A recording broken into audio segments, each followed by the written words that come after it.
Hospital at home is a relatively new model of care that brings hospital-level care into the home. This concept of care in the community is not new. District nursing has been around in the UK since the 1850s. However, it is becoming increasingly standardised, with a push to deliver more care outside of the hospital due to increasing pressures on the NHS.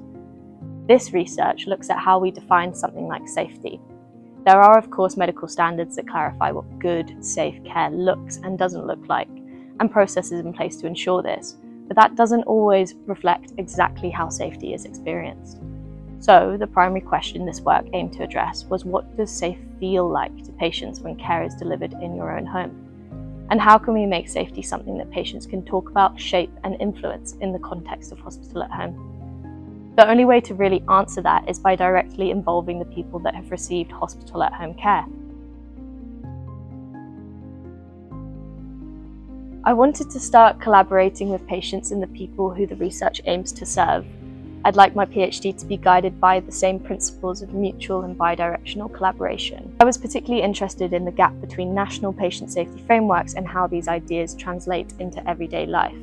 While these frameworks are really well developed at a national level, what is less developed is how those frameworks translate into everyday conversations in someone's living room. So this project focused on developing and testing a way to translate these patient safety principles into something more practical through co-production. This was ultimately a great chance to take some time to develop skills in co-creation and engagement, as these are the same bags of skills that I plan to draw from in my PhD research. This project really highlighted what proper engagement actually involves. It takes time, care, and a willingness to build relationships. Because the project was focused on risk and safety in people's home, trust became central. Even though it was a relatively short project, it involved a lot of emotional and relational work alongside the academic side.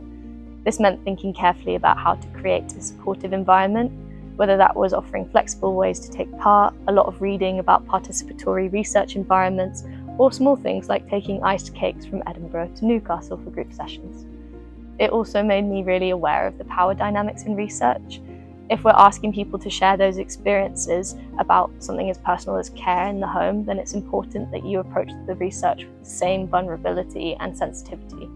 I was also supported by those with really great expertise in PPI like Anna Rubio, which really influenced the approach that we took and changed how I think about what good engagement looks like in practice.